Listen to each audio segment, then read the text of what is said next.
Hi guys, Chris here, and welcome to my channel. Today I am going to do the Cozy Christmas book tag. I've got the questions over here, so if you see me looking that way, it's because I'm reading the questions. So, first up, Twinkling Lights. What is the most beautiful book you own? I don't know if this is the most beautiful book I own because I would have to go through every single book I have on my shelves, but this is the first book that came to mind when I heard this question, and that is Witchwood by Tahara Mafi. I just think this cover is absolutely stunning, and I might have a prettier book on my shelf, but this has definitely got to be one of the top pretty books that I have. Question 2. The Perfect Tree. Will you pay more to get the prettiest edition of a book? In the past, I would have said no, but since I've gotten back into reading, I'm going to say maybe. I think it would really depend on the book as to whether I would shell out extra money for a very specific edition for it. Question 3. Build a snowman. Make a Christmas book stack, color or theme. So I went through my shelves and I found all of the Christmas books I currently have in my room. And let's see if I can pick this up without tipping it over.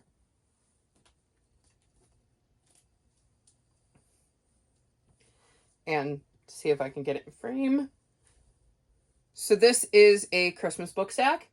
We have A Boy Who Called Christmas, The Girl Who Saved Christmas, and Father Christmas and Me by Matt Haig.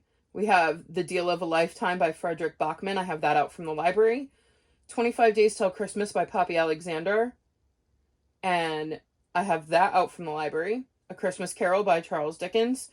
Mutts and Mistletoe by Natalie Cox. The Naughty List, and I can't see who that is by. It's by Fry and Jackson. I can't remember their first names. And I have that out from the library. The Christmas Source by Tom Fletcher. 12 Sleighs of Christmas by Jacqueline Frost, which I have out of the library. And In a Holidays by Christina Lauren. I've read these three, that one. I'm partway through this one. I plan to listen to this one on Christmas. I've read this one, this one, this one. Hope to get this one soon, and I just started that one yesterday. Question 4. Crackling Fire. What book makes you feel warm and cozy? So for this, I'm going to have to say old favorites really make me feel warm and cozy. To me, it's kind of like an old sweatshirt or your favorite t-shirt that's full of holes. Sometimes slipping back into a book that you've loved is the best way to feel warm and comfortable. And so for me, old favorites are definitely big on this list. Another type of book that make me feel warm and cozy are the ones that could be turned into like a Hallmark or Lifetime Christmas movie. I actually have a good example of that in my Christmas stack, and that would be Mutts and Mistletoe. This definitely made me feel warm and cozy when I read it, and it could very easily be a Hallmark or Lifetime Christmas movie. Question 5. Knee-high socks. What is the longest book you've read? Now, I can't be sure about longest book I've ever read because I haven't been the best about tracking my reading.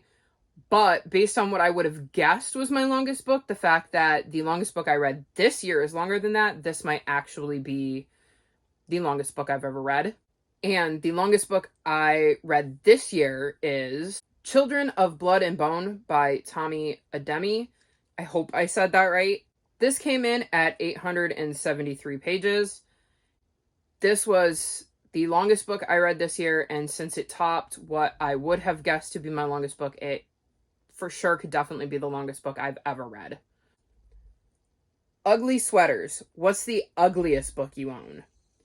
Now, again, I didn't like scour my shelves and look at every single book I have, but the first book that came to mind was My Teacher Flunked the Planet by Bruce Coville. Like, I just absolutely hate this cover. I don't like it. Having reread the book, it doesn't even go with the book. Like, it doesn't fit the story that's inside it. And I really hate this cover. Question 7. Blizzards. A book set in winter or a book that gives you the chills / has dark themes. So I'm going to answer both parts of this. So for a book set in winter, I'm going to go with The Christmasaurus by Tom Fletcher. This is set at Christmas time and follows a boy named William who is asked Santa for a dinosaur for Christmas. Since it's set at Christmas time, it obviously is set in the winter. And for book that gave me chills, I'm going to say The Sundown Motel by Simone St. James. I don't do a lot of real creepy or like horror books, but this one definitely had a creep factor, and it's about this woman whose aunt went missing ages ago from this motel, and she decides to go to the motel and see if she can figure out what happened to her aunt, and it gets creepy. I definitely had to put it down a few times because it creeped me out, and it was not a book that I could read at night, but I did really, really like this book. And if you're looking for creep factor, but not like super, super duper creepy, I would suggest you give this one a try. And the last question, question 8. Home for the holidays. For the rereaders out there, are there any books that feel like going home? Yeah, for sure. I mean, I found that this year I reread the My Teacher is an Alien series, and I don't own the third book, but I reread these in like a couple of days, and I haven't read them in such a long, long time. And it really was like coming home. It was familiar and comfortable, and it was so nice getting to spend some time with these characters again and to rediscover their story. Another series that I would say does this really well for me is the Warrior series by Aaron Hunter. I'm currently in a reread of this, and I remember when I picked up this book again, it was like coming home. It was like, okay, here we are, we're back in the forest with Fireheart and the gang, and it was just really nice. I would say, as a rereader, any books that I read when I was a kid and adored would probably give me the same sensation, but these are the ones that kind of come to mind immediately when I read that question. So that's the end of this tag video. I'm curious to know, what is the longest book you guys have read this year? If you've made it this far in the video, leave me a snowflake emoji in the comments below. Like this video and subscribe to my channel, and I'll talk to you guys next time. Bye!